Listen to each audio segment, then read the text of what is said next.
तो हम लोग पढ़ रहे थे आनुवांशिकता। सबसे पहले मैं मीनाक्षी शर्मा आपका स्वागत करती हूँ एएसपी कोचिंग सेंटर जयपुर के डिजिटल प्लेटफॉर्म पर।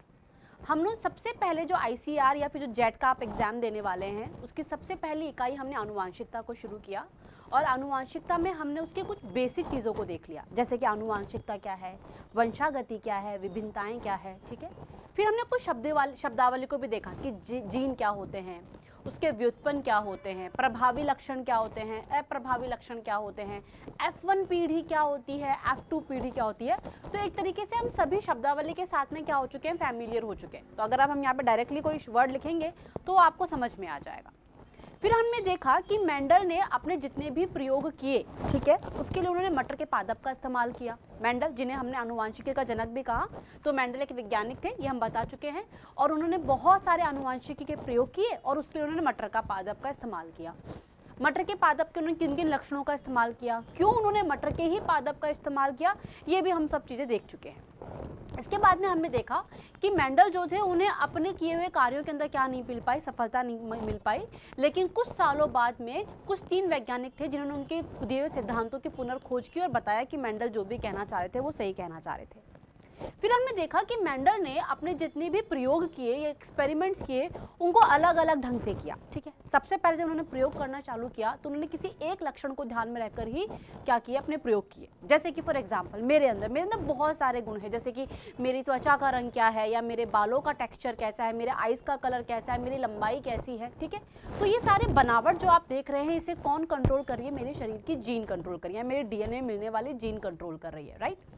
लेकिन मेंडल ने क्या किया, ऐसे मटर के पौधे में भी बहुत सारे गुण थे। पौधे की लंबाई क्या है, फलों का आकार क्या है, पुष्प का आकार क्या है, फली का रंग क्या है, फली में मिलने वाले बीज का रंग क्या है, आकार क्या है, इन सब सारे लक्षणों को उन्होंने कंसीडर तो किया, लेकिन एक बार में एक ही लक्षण को पढ़ा और उसे हमने किस में लिखा, एकल संकरण के अंदर, ठीक है। तो सबसे पहला हमने क्या किया था, मोनो हाइब्रिड क्रॉस पढ़ा था पिछली बार।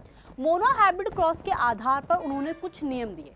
तो मोनो हाइब्रिड क्रॉस या एकल संकरण पिछली बार पढ़ चुके हैं, और मोनो हाइब्रिड क्रॉस के आधार पर कुछ नियम थे जिन्हें हम मेंडल के नियम कहेंगे। तो आज हम मेंडल का नियम पढ़ेंगे, मेंडल के नियम।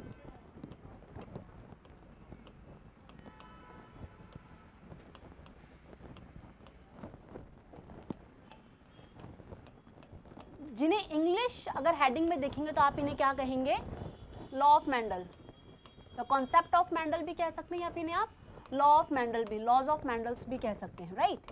मेंडल, चलिए सबसे पहला नियम मेंडल का कौन सा रहा होगा ये देखते हैं। सबसे पहला जो मेंडल का नियम रहा वो कौन सा रहा, प्रभाविकता का नियम रहा।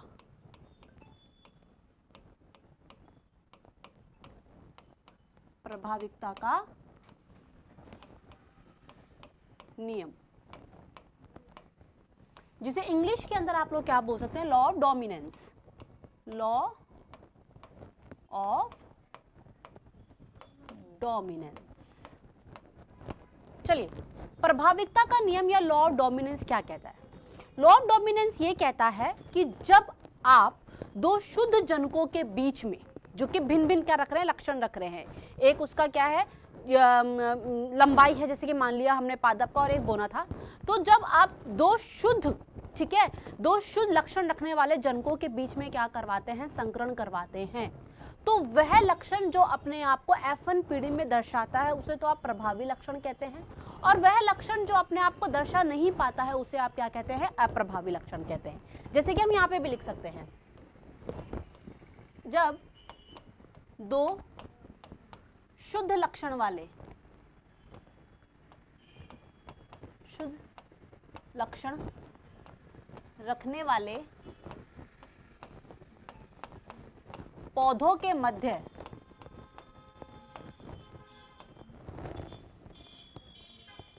इसे कुछ ऐसे लिखेंगे, चलिए इसको थोड़ा सा अच्छा कर देते हैं हम लोग। आप कहीं जब ये लीजिए, जब एक शुद्ध लक्षण रखने वाले दो पौधों के मध्य, दो पौधे क्यों, क्योंकि एक नर की तरह कार्य करेगा और एक मादा की तरह, दो पौधों के मध्य संकरण करवाया जाता है। क्या करवाया जाता है, संकरण, संकरण करवाया जाता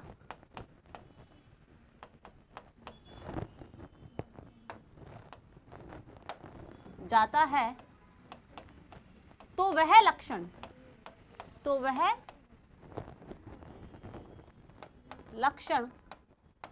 जो स्वयं को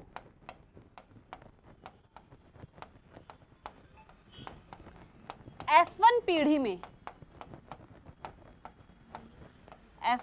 में प्रदर्शित करता है या दर्शाता है।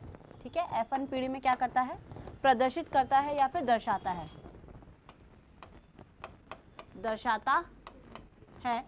प्रभावी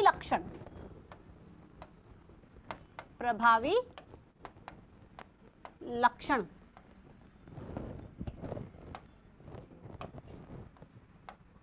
जिसे आप क्या बोल सकते हैं, डोमिनेंट कैरेक्टर। प्रभावी लक्षण कहलाता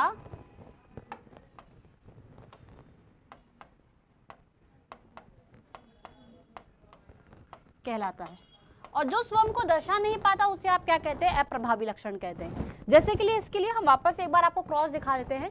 फॉर एग्जाम्पल, आपने क्या करवाया, एक शुद्ध लंबा और एक आपने क्या लिया, शुद्ध बौना।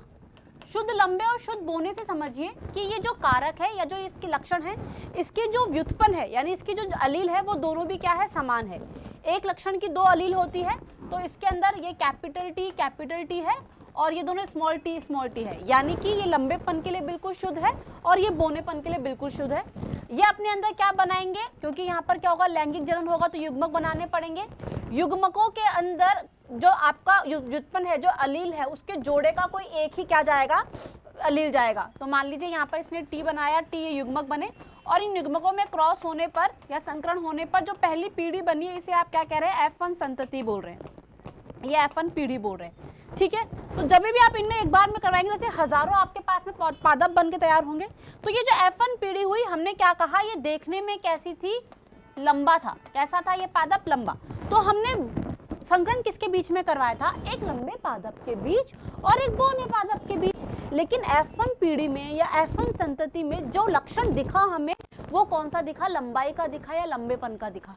तो इस वजह से लंबा क्या हो गया, प्रभावी लक्षण हो गया। तो प्रभावी लक्षण का आपको समझ में आया, या प्रभाविकता का नियम आपको समझ में आया। मैं एक बार फिर से बताती हूँ, जब आप दो पादप जो कि शुद्ध लक्षण या फिर कोई एक शुद्ध लक्षण के लिए आप दो पादपों के बीच में, जो एक जिसमें नर की तरह कार्य कर रहा है और एक मादा की तरह कार्य कर रहा है, यानी कि एक परागकण दे रहा है और एक अंड कोशिका दे रहा है, जब इनके मध्य आप क्या करवाते हो, संकरण करवाते हो, तो इनसे बनने वाली F1 पीढ़ी जिस लक्षण को दिखाएगी वो प्रभावी होगा और जिसे नहीं दिखाएगी वो अप्रभावी होगा। इसका मतलब ये नहीं कि अप्रभावी लक्षण कहीं चला गया है, नहीं, वो अभी अपने आप को शो नहीं कर पा रहा है।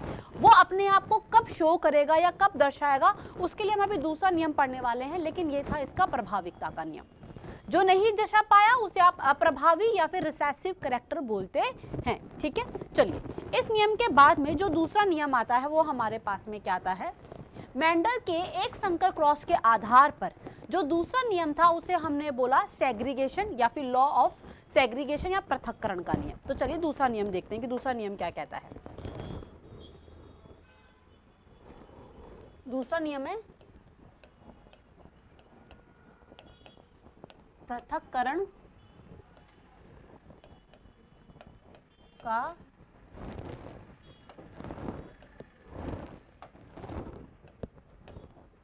पृथक्करण का नियम, जिसे आप और क्या बोल सकते हैं, लॉ ऑफ सेग्रीगेशन। देखिए क्या कहता है, ये कहता है कि अगर किसी जीव के अंदर उसके दोनों लक्षण, ठीक है, मान लीजिए आप क्या कहते हैं कि पृथक्करण का नियम क्या कह रहा है कि जब जो F1 पीढ़ी जो बनी दो शुद्ध लक्षण रखने वाले जीवों के बीच में, ठीक है, जब संकरण करवाया तो जो F1 पीढ़ी बनी वो प्रभावी थी। इसका मतलब नहीं कि अप्रभावी लक्षण कहीं चला जाता या मिक्सिंग उसकी हो जाती है।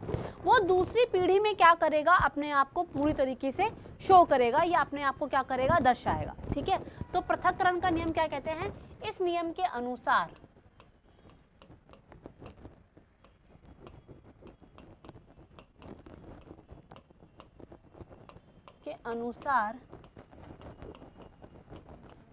किसी जीव में किसी कारक के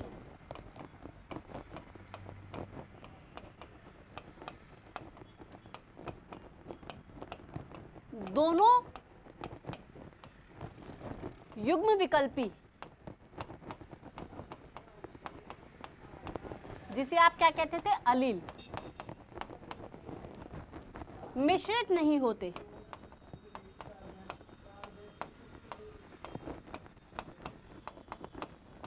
तथा आने वाली पीढ़ी में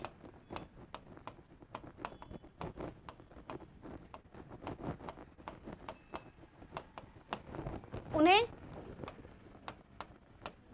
पुनः प्रदर्शित होते हुए, ये मैं सबसे सिंपल एक लैंग्वेज में ले रही हूं, पुनः प्रदर्शित होते हुए देखा जा सकता है। इसे मैं एक और तरीके से देखा जा सकता है। जैसे कि हम एकल संकरण के आधार पर पढ़ रहे हैं, तो मान लीजिए मैं आपके सामने फिर से क्रॉस करवा रही हूं। ये आपने क्या लिया, शुद्ध लंबा, जो कि नर की तरह काम कर रहा है, और ये मैंने क्या लिया, शुद्ध बोना। इसको हम दूसरे वाले इस पे बनाते हैं एक बार, है ना। ये मैंने क्या लिया है, शुद्ध लंबा, और ये मैंने कौन सा पादप ले लिया, शुद्ध बोना। एक बार अच्छे से सुन लीजिएगा, ठीक है। ये कौन है, नर है, और ये कैसे काम कर रहा है, मादा की तरह। ये इसमें मिलने वाली इसकी एलील है जीन की, ठीक है। अब जब ये F1 पीढ़ी बनाएगी तो ये कैसा बनाएगी, है नहीं।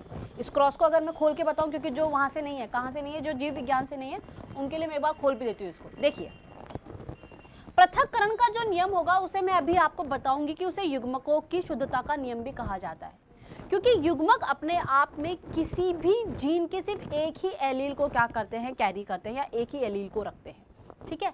दोनों एलील्स को नहीं रखते हैं, क्योंकि युग्मक जो होते हैं वो अगुणित होते हैं, जबकि हम क्या है, द्विगुणित है। याद कीजिए, हमारे शरीर की सभी कोशिकाएं द्विगुणित होती है, सिर्फ जननी कोशिकाओं को छोड़कर, जिन्हें आप अंडाणु या स्पर्म, या फिर जिन्हें आप क्या कहते हैं, परागकण पादपों के अंदर, और अंड कोशिका, पादपों में जो एग सेल है उसे अंड कोशिका ही कहा जाता है, ठीक है। तो वो जब बनते हैं तो वो क्या करते हैं, किसी एक ही एलील को रखते हैं। जैसे कि अब ये शुद्ध लंबा पौधा है, जब ये क्या करेगा, लैंगिक जनन करेगा तो युग्मक बनाएगा, और लैंगिक जनन करने के लिए जो युग्मक बनते हैं वो अर्धसूत्री विभाजन से बनेंगे और किसी एक ही व्युत्पन्न को लेकर जाएंगे। तो चलिए भाई, अगर ये लैंगिक जनन करने के लिए अर्धसूत्री विभाजन कर अगर ये अपने अंदर क्या बना रहा है, युग्मक बना रहा है, तो एक युग्मक यानी कि एक परागकण इसके पास में ये बन सकता है, और एक ये।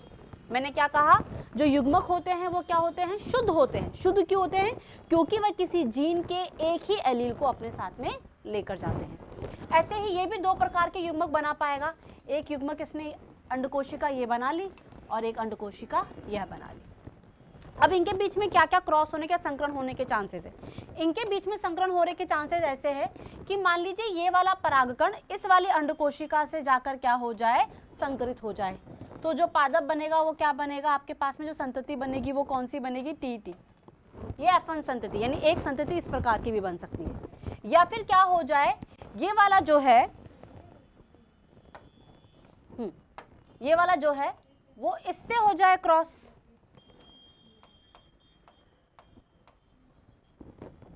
या फिर ये वाला इससे, सॉरी,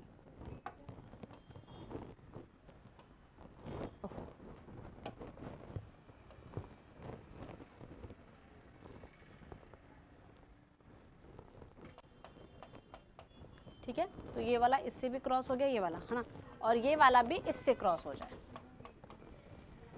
जब इन पादपों को हमने उगाया तो ये भी देखने में कैसा था, लंबा। F1 पीढ़ी है सारी की सारी, लंबा लंबा।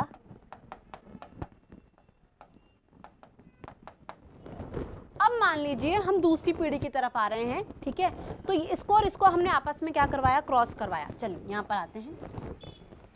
हमने एक पादप ये ले लिया जो कि नर पादप की तरह कार्य कर रहा है, और एक ही ले लिया जो मादा की तरह कार्य करेगा, ठीक है।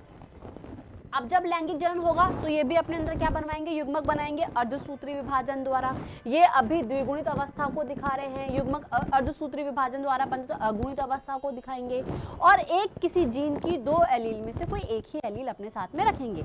तो चलिए, अगर इसे गैमेट बनाना होगा तो ये कौन कौन से गैमेट बनवा सकता है, ये एक गैमेट बनवा सकता है टी और टी, और ये भी एक गैमेट बनवा सकता है टी और टी।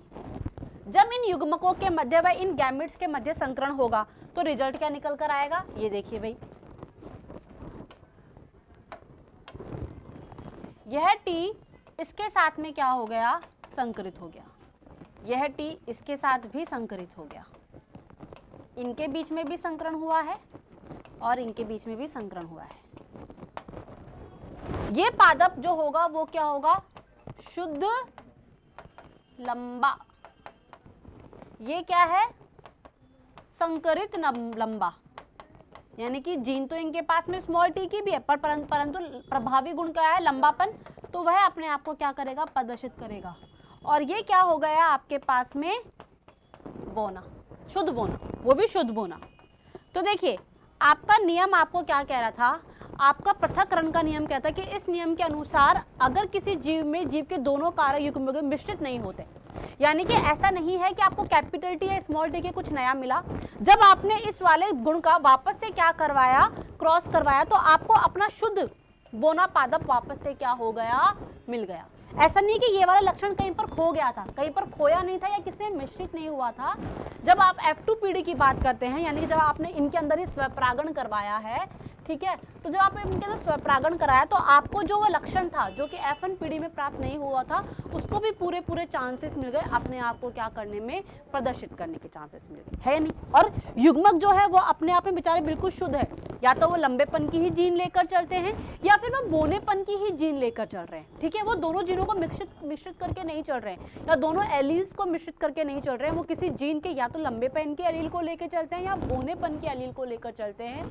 इससे युग्मक भी क्या होते हैं, अपने आप में क्या होते हैं, स्वतंत्र शुद्ध होते हैं। दूसरी बात, पृथक्करण का नियम आप ऐसे भी समझ सकते हैं कि जब आप क्या करते हैं, जब जनन होता है और युग्मकों का निर्माण का टाइम आता है तो जो हर एक अलील है वो क्या हो जाती है, एक दूसरे से पृथक हो जाती है नहीं है। ये देखिए, युग्मक में एक युग्मक में कैपिटल टी गई है तो एक युग्मक में क्या गई है, स्मॉल टी गई है, तो इस तरीके से क्या होती है, पूरी तरीके से पृथक होती है। चलिए, तो ये हो गया हमारा कौन सा नियम, दूसरा नियम हो गया जिसे आपने क्या बोला है, पृथक्करण का नियम या लॉ ऑफ सेग्रीगेशन।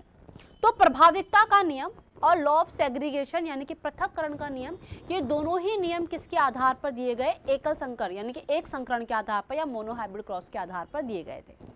जब मेंडल ने इन दोनों नियमों को बता दिया और एक संकरण कर दिया और इस काम को उन्होंने 7 से 8 बार किया, और उन्हें 7 से 8 बार बार ये कार्य करने पर इन्हें समान प्रकार के ही लक्षण प्रारूप और जीन प्रारूप मिले, जो कि हम पिछली क्लास में पढ़ भी चुके हैं कि एकल संकरण का जो लक्षण प्रारूप था वो 3:1 था और जो जीन प्रारूप था वो 1:2:1 था। तो उन्होंने हर एक लक्षण का एक एक बार में जब क्या किया, क्रॉस करवाया, तो उन्होंने देखा कि उन्हें जीन प्रारूप और लक्षण प्रारूप हर बार क्या मिलता था, समान मिलता था। जैसे कि एक बार उन्होंने पौधे की लंबाई को लेकर करवाया, फिर उन्होंने बीज की आकृति को लेकर करवाया, पुष्प के रंग को लेकर करवाया, पुष्प की स्थिति को लेकर, तो ऐसे 7 लक्षणों का एक एक बार में एक ही लक्षण पर वो अपना पूरा ध्यान केंद्रित करते थे। और उन्होंने देखा कि हाँ, ये बात बिल्कुल सही है कि जो मेरे को लक्षण प्रारूप और जीन प्रारूप एक लक्षण के लिए मिल रहा है वो दूसरे लक्षण के लिए मिल रहा है। जब उन्हें रिजल्ट इस प्रकार से मिले तो उन्होंने ये 2 नियम भी दिए, एक प्रभाविकता का नियम दिया और दूसरा क्या नियम दिया आपको यहाँ पर, पृथक्करण का नियम दिया। तो यहाँ तक की बात हो गई। अब हम आते हैं दूसरे क्रॉस पर, जिसे आप क्या कहते हैं, द्विसंकर क्रॉस कहते हैं। तो पहले हम आपको क्या बताएंगे, द्विसंकर क्रॉस बताएंगे, और फिर द्विसंकर क्रॉस के आधार पर हम आपको क्या बताएंगे, नियम बताएंगे, कौन कौन से नियम दिए गए हैं। चलिए तो देखते हैं।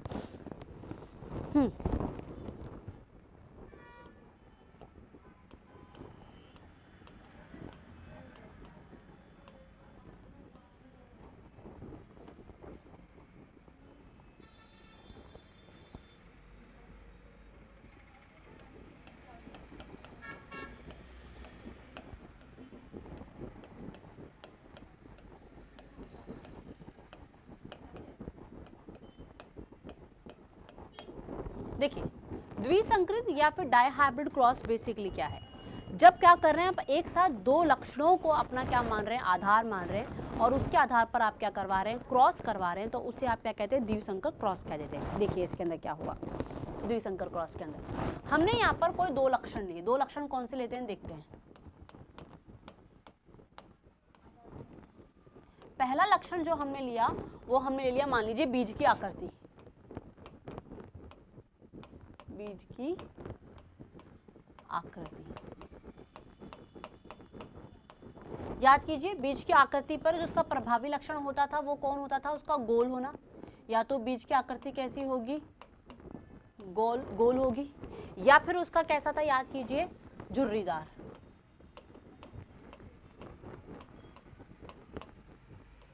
यानी कि या तो वो राउंड शेप थे या फिर कैसे थे, वो कंस्ट्रक्टेड थे, राइट।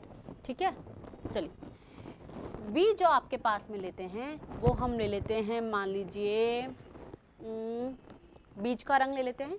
ठीक है, तो बीज का रंग,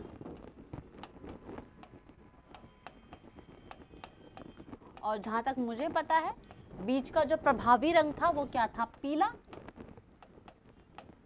और जो अप्रभावी रंग था वो कौन सा था, हरा। ये हम टेबल याद कर चुके हैं। ये मेंडल को याद नहीं थी, but we are very fortunate, या हम बहुत कह सकते हैं कि हम बहुत भाग्यशाली है, हमें चीज़ें पता है। उसको पता नहीं थी, वो तो बेचारा एक एक क्रॉस करके देखता था, फिर मोनो हाइब्रिड क्रॉस के आधार पर उसे पता चल गया कि अच्छा ये प्रभावी है और ये अप्रभावी लक्षण है। ठीक है, तो गोल को आप रिप्रेजेंट करेंगे कैपिटल आर से, झुर्रीदार को स्मॉल आर से, पीले को आप रिप्रेजेंट करेंगे कैपिटल वाई से, और हरे को आप रिप्रेजेंट करेंगे स्मॉल वाई से। इस तरीके से इंग्लिश अल्फाबेटिकल फॉर्म्स के अंदर आप इसे क्या करेंगे, रिप्रेजेंट करेंगे, राइट। अब देखिए इसके बाद में क्या होता है कि अगर हम क्रॉस करवाते हैं तो हम कैसे क्रॉस करवाएंगे। देखिए मान लीजिए इन्होंने एक पादप लिया, ये एक क्या लेंगे, नर पादप लेंगे, और एक क्या लेंगे, मादा पादप लेंगे। नर पादप जो था वो दोनों लक्षणों के लिए ही क्या था, प्रभावी था। यानी कि इन्होंने पहले शुद्ध कैसा लिया, शुद्ध गोल और शुद्ध पीले बीज रखने वाला क्या लिया, पादप। ठीक है, यानी कि इनका पादप कैसा था, गोल व पीला पुष्प रखने वाला। तो गोल के लिए जीन क्या है, आर, उसकी दो एलील होगी, कैपिटल आर कैपिटल आर। ठीक है, और पीले के लिए क्या होगी, कैपिटल वाई कैपिटल वाई। ठीक है बेटा जी। दूसरा देखिए, दूसरा बीज क्या है, रिंकल्ड, यानी कि झुर्रीदार, और बीज का रंग भी क्या है, हरा। तो इसे कैसे रिप्रेजेंट करेंगे भाई, झुर्रीदार के लिए जीन है आर, उसकी दो एलील हो गई, और इसके लिए, ठीक है। अब दोनों को क्या करना है, जनन करना है। यानी कि जो नर पादप है वो अपने से परागकण देगा, और जो मादा पादप है वो अपने पास में से क्या देगी, अंड कोशिका देगी। ये क्रॉस करवाना है हमें इनके बीच में, द्विसंकर क्रॉस कर रहे हैं, है ना। अब आपको मैंने बताया था कि युग्मक जो होते हैं वो अपने आप में शुद्ध होते हैं, यानी किसी कारक की एक ही एलील को अपने साथ में लेके जाते हैं। चलिए जी, तो अर्धसूत्री विभाजन द्वारा यहाँ पर क्या बनेंगे, युग्मक बनेंगे। क्या बनेंगे, युग्मक। ये क्या युग्मक बनाएगा, ये इसके पास गोल की आ गई और ये बीज के रंग की आ गई। इसके पास में भी ये बीज के आकार की एक एलील आ गई और बीज के रंग की एक एलील आ गई। इनके बीच में क्या होगा, अब स्वपरागण। ठीक है, और इसके बीच में ये बना, सॉरी इसमें हम कराएंगे परपरागण, नॉट स्वपरागण, परपरागण।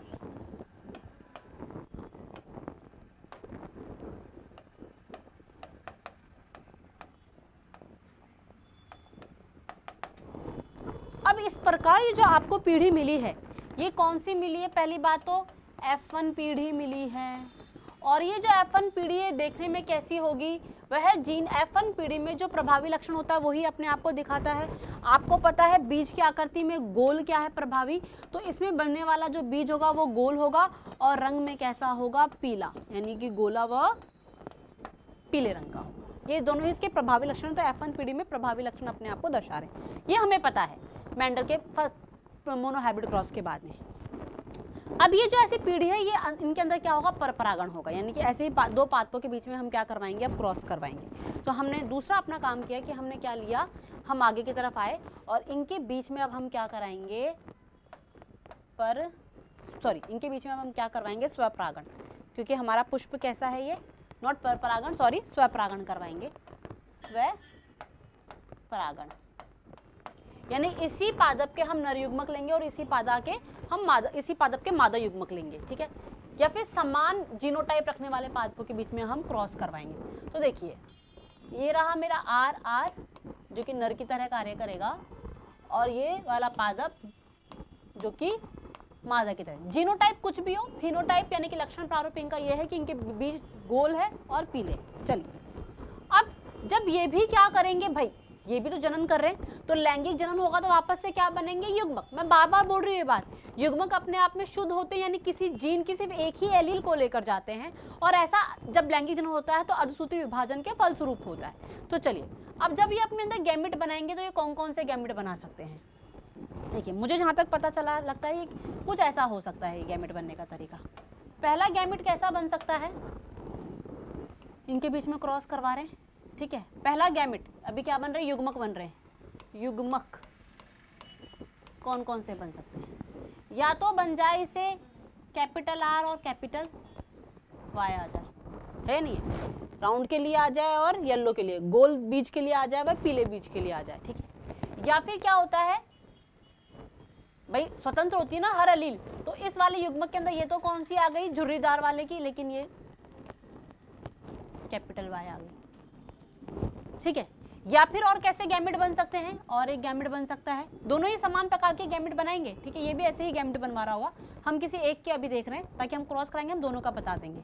या फिर क्या हुआ, कैपिटल आर आ गया, गोल के लिए तो प्रभावी एलील आ गई, लेकिन बीज की आकृति के लिए कौन सी आ गई, आपकी अप्रभावी वाली एलील आ गई, ठीक है। या फिर क्या हो सकता है, दोनों ही क्या हो जाए, अप्रभावी वाले क्या आ जाए, इसके अंदर एलील आ जाए। तो इस प्रकार से ये दोनों पादप ये 4 तरह के क्या बनवा सकते हैं, युग्मक बना सकते हैं। मान लीजिए ऐसे ही नर युग्मक बने हैं और ऐसे ही क्या बने हैं, मादा युग्मक बने, यानी कि ऐसे ही परागगण बने हैं और ऐसी ही अंड कोशिकाएं बनी है। अगर इनके बीच में संकरण होता है तो रिजल्ट क्या होगा, अब हमें वो देखना है। तो देखिए इसे हम देखेंगे पुन्नेट चार्ट। पुन्नेट नाम के एक वैज्ञानिक थे जिन्होंने एक चार्ट की फॉर्म के अंदर इस पूरी चीज़ों को दिखाया ताकि आपके बीच में क्या नहीं हो, किसी भी प्रकार का कंफ्यूजन क्रिएट नहीं हो। तो पुन्नेट चार्ट बनाते हैं।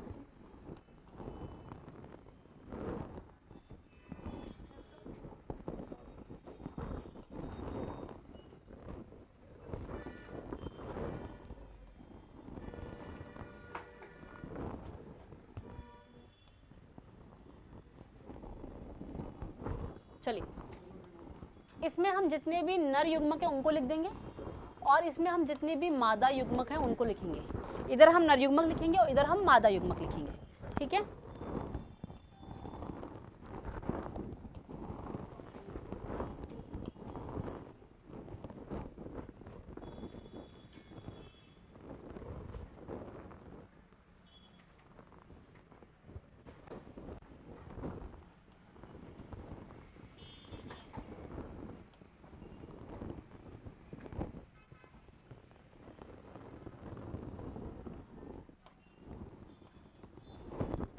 हाँ भाई, हमारे पास में 4 तरह के क्या बने हैं, नर युग्मक बने। कौन से हैं 4 तरह के नर युग्मक?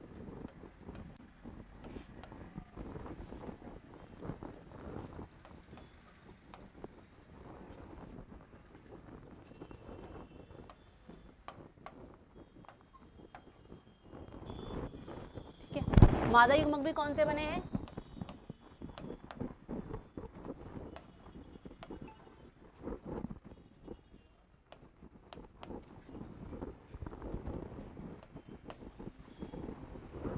चलिए जी, अब यह वाला युग्मक इससे भी, ये वाला परागकण इस अंडकोशिका को भी निषेचित कर सकता है, इसको भी कर सकता है, इसको भी कर सकता है, इसको भी। ये यादृच्छित है, कोई भी किसी से जाकर क्या हो सकता है, निषेचित कर सकता है। तो चलिए अगर हम मानते हैं इसने इससे निषेचित किया तो ये कैसा होगा, capital R capital R capital Y capital Y, है नहीं। यह इसको निषेचित करता है तो कैपिटल आर कैपिटल वाई एक स्मॉल वाई। यह इसको करता है capital R small R capital Y capital Y. इससे क्रॉस होता है तो capital R small R capital Y small Y. अब इसी प्रकार यह परागकण भी इन सभी अंडकोशिकाओं को निषेचित कर सकता है। तो रिजल्ट क्या आएगा निकलकर, capital R capital Y small Y, capital R small Y, capital R capital Y small Y, capital R small Y. ठीक है, अब ये वाला देखते हैं, इसमें क्या हो जाएगा, capital R small R capital Y, capital R small R capital Y small Y, small R capital Y, और ये हो जाएगा small R capital Y small Y. ठीक, अब ये वाला परागकण इस वाले अंडकोशिका को जाके संकरित करता है, तो बनने वाली संतति जो F2 होगी वो क्या हो सकती है, capital R capital Y small Y, capital R small Y capital R capital Y small Y, और स्मॉल वाई। चलिए अब हम देखते हैं कि इन सब का लक्षण प्रारूप क्या होगा, ये सब देखने के अंदर कैसे होंगे। चलिए, हमारे पास में हमारी F2 पीढ़ी प्राप्त हो गई। अब हम देखते हैं कि ये सब देखने में कैसे है। तो देखिए, यह शुद्ध क्या होगा, गोल होगा, व इसके बीच का रंग भी शुद्ध क्या होगा, पीला होगा, क्योंकि किसी कारक के दोनों ही एलील यहाँ पर समान है, दोनों ही कैपिटल आर कैपिटल वाई। तो यहाँ पर मैं लिख देती हूँ शुद्ध, तो मैं यहाँ लिख रही हूँ शुद्ध गोल व पीला। ठीक है, ये कैसा होगा, शुद्ध गोल तो होगा लेकिन शुद्ध पीला नहीं होगा, देखने हमें पीला ही नजर आएगा। ठीक है, तो ये कैसा होगा, गोल, ये भी क्योंकि प्रभावी जीन क्या है, गोलपन है, तो झुर्रीदार वाले एलील जो है उसके प्रभाव को दबा देगी, तो ये भी देखने में तो कैसा होगा, गोल, और पीला रंग जो है वो शुद्ध पीला होगा, पीला। ये भी देखने में कैसा होगा, गोल, और साथ में कैसा होगा, पीला। समझ में आ रहा है? ठीक है, आगे चलते हैं, आगे और देखते हैं। ये भी देखने में कैसा होगा, गोल, और क्योंकि एक कैपिटल वाई आ रहा है तो कैसा हो जाएगा, पीला। यह है शुद्ध गोल है लेकिन पीला नहीं हो सकता, क्योंकि दोनों ही एलील क्या है, स्मॉल वाई है, तो ये गोल और कैसा होगा, हरा। तो हमें पहला थोड़ा बहुत कुछ अलग मिला। ठीक है, हम इस पे आते हैं, ये देखने में कैसा होगा, गोल, और दोनों एलील है तो पीला वाली एलील जो होती है वो प्रभावी होगी, तो पीला। ये कैसा होगा, गोल, लेकिन साथ में कैसा होगा, हरा। ठीक है, चलिए इसे देखते हैं। ये होगा देखने में गोल, पीला, ये भी देखने में गोल, और क्योंकि एक कैपिटल वाई आ रहा है तो पीला। यहाँ पे दोनों ही स्मॉल आर आ गए हैं, दोनों ही स्मॉल आर है। अगर एक भी कैपिटल आर होता तो प्रभावी लक्षण प्रतीत दिखता दर्शाता, लेकिन दोनों ही स्मॉल आर है, तो ये कैसा होगा अब आपके पास में, झुर्रीदार, और साथ में कैसा होगा, पीला। ये भी कैसा होगा आपके पास में, झुर्रीदार प्लस पीला। अब इसे देखते हैं, ये क्या होगा, गोल, और साथ में पीला। ये कैसा होगा, आर से तो गोल, लेकिन स्मॉल वाई दोनों है तो हरा, कोई प्रभावी के लिए लीली नहीं है। ये क्या होगा, गोल, पीला, और ये आपके पास में होगा हरा,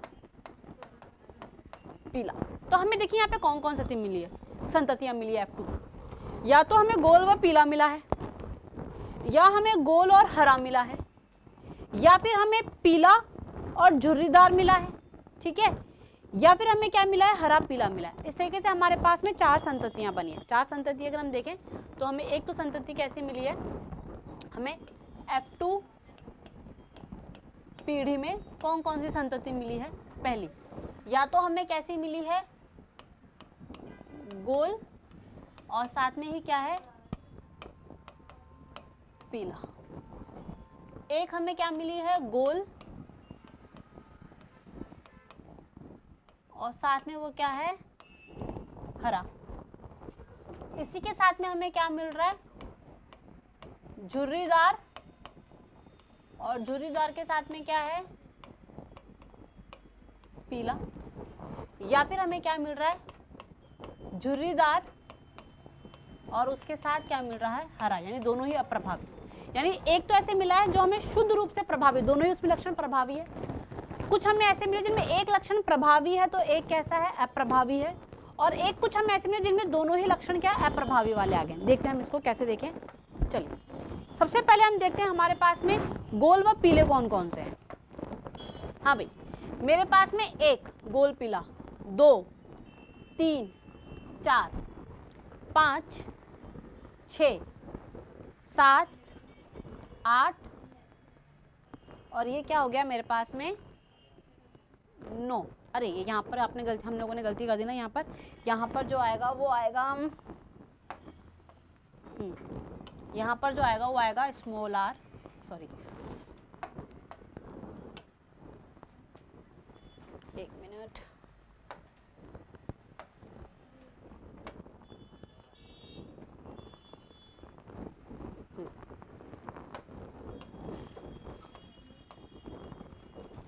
ठीक है। तो ये गोल नहीं होगा, ये होगा झुर्रीदार।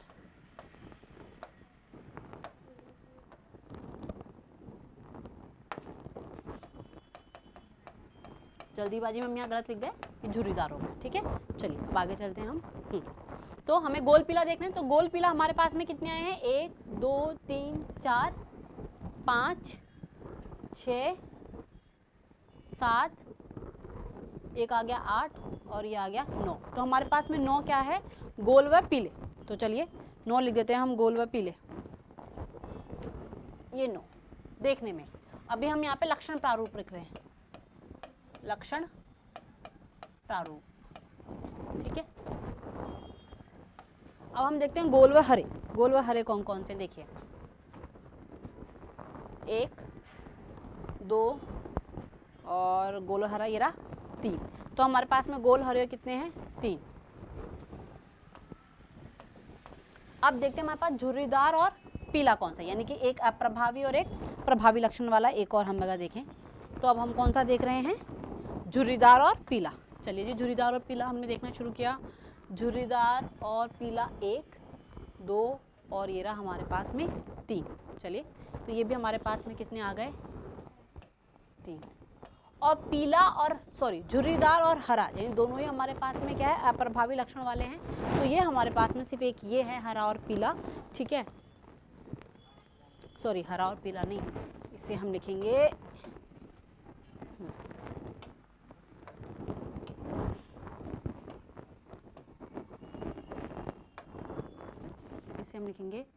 झुर्रीदार हरा। तो झुर्रीदार और हरा हमारे पास में कितना है, 1। तो इस प्रकार से हमें जो लक्षण प्रारूप यहाँ पर मिला है, ठीक है, F2PD के अंदर, वो हमें मिला है 9:3:3:1, ठीक है। इसका जीनोटाइप आपके कोर्स के अंदर नहीं है, एग्रीकल्चर के अंदर जीनोटाइप नहीं पूछा जाता है, ठीक है। वैसे 1:2:1:4:4:1:2:1:2 करके है वो, ठीक है। लेकिन यहाँ पर उसके बारे में नहीं पूछा जाता है, यहाँ पर सिर्फ आपसे लक्षण प्रारूप पूछा जाएगा। तो आपके F2 क्रॉस का, द्विसंकर क्रॉस का जो आपका क्या रहता है, या डाइहाइब्रिड क्रॉस का जो लक्षण प्रारूप रहता है वो क्या रहता है, 9:3:3:1, ठीक है। चलिए अब हमने देखा था कि हम लोगों ने जब एकल संकर यानी कि मोनोहाइब्रिड क्रॉस किया तो उसके आधार पर मेंडल ने अपने 2 नियम दिए थे। एक तो प्रभाविकता का नियम दिया था और एक नियम कौन सा दिया था, मेंडल ने पृथक्करण का नियम दिया था। डाइहाइब्रिड क्रॉस यानी द्विसंकृत क्रॉस के आधार पर भी या द्विसंकृत संकरण के आधार पर भी उसने अपना एक नियम दिया जिसे मेंडल का हम तीसरा नियम बोलते हैं। और ये जो मेंडल का तीसरा नियम है इसे बोला जाता है स्वतंत्र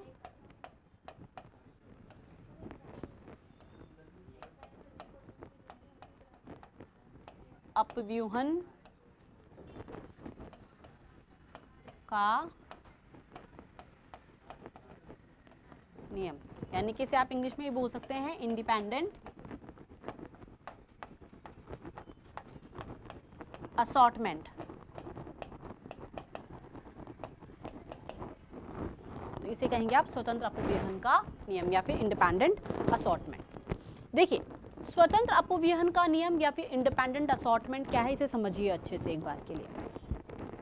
इसका मतलब ये है कि जब आप दो या दो से अधिक असमान लक्षण या फिर असमान शुद्ध लक्षण रखने वाले जीवों के अंदर आप क्या करवाते हैं, संकरण करवाते हैं, तो प्रत्येक लक्षण अपने आप को दिखाने के लिए क्या होता है, स्वतंत्र होता है। ठीक है, जैसे कि फॉर एग्जाम्पल अगर मैं देखूं तो मेरे अंदर सारे लक्षण प्रभावी नहीं है, कुछ लक्षण मेरे अंदर प्रभावी भी है तो कुछ लक्षण क्या है, अप्रभावी भी है।